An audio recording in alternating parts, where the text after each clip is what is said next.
شہید دستغیب آپ کی صلوات ان کے درجات میں اضافہ فرمائے. اللہم صلی علی محمد وعلی محمد.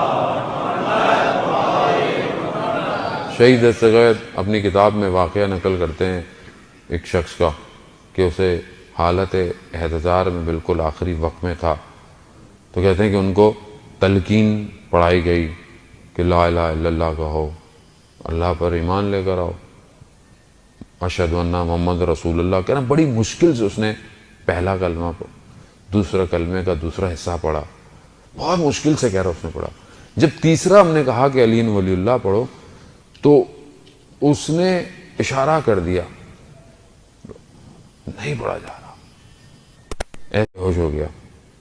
جب کہ آخری وقت تھا، اس کو ہاسپٹل لے گیا. کہتے ہیں کچھ عرصے اس کو خیوش آیا تو وہ کہتے ہیں دوبارہ ان کی خدمت میں گیا تو ان کا تو اس وقت جب ہم تمہیں تلقین پڑھا رہے تھے تو تم نے تلقین کے شروع کے 2 بولے، تیسرا کیوں نہیں بولا؟ کہتا ہے میں نے دیکھا جب آپ مجھے تلقین پڑھا رہے تھے تو ایک بہت بڑا دیو ہے، اس کے ہاتھ میں زنجیریں ہیں اور اس کے یہ 3 حلقے ہیں. لا الہ الا اللہ جب آپ نے کہا پڑھو تو مجھے بہت سخت ہوئی کیونکہ وہ زنجیر اپنی طرف کھینچ رہا تھا. میں نے بہرحال پھر بھی توحید کو اپنی طرف لے لیا. پھر جب آپ نے کہا محمد رسول اللہ کہو تو کہا وہ بھی اس نے کھینچنے کی کوشش کی مگر وہ بھی میں نے اس سے لے لی.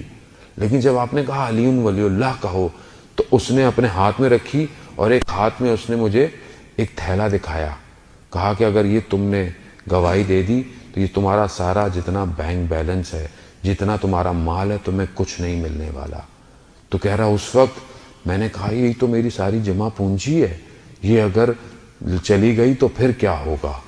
تو کہتا ہے ایسے میں اچانک سے میں نے دیکھا کہ کوئی نورانی شخصیت آئی، اس نے اس دیو کو پاؤں رکھا اور اس کو دبا دیا اور اچانک سے وہ علی ولی اللہ کی زنجیر میرے ہاتھ میں آ گئی.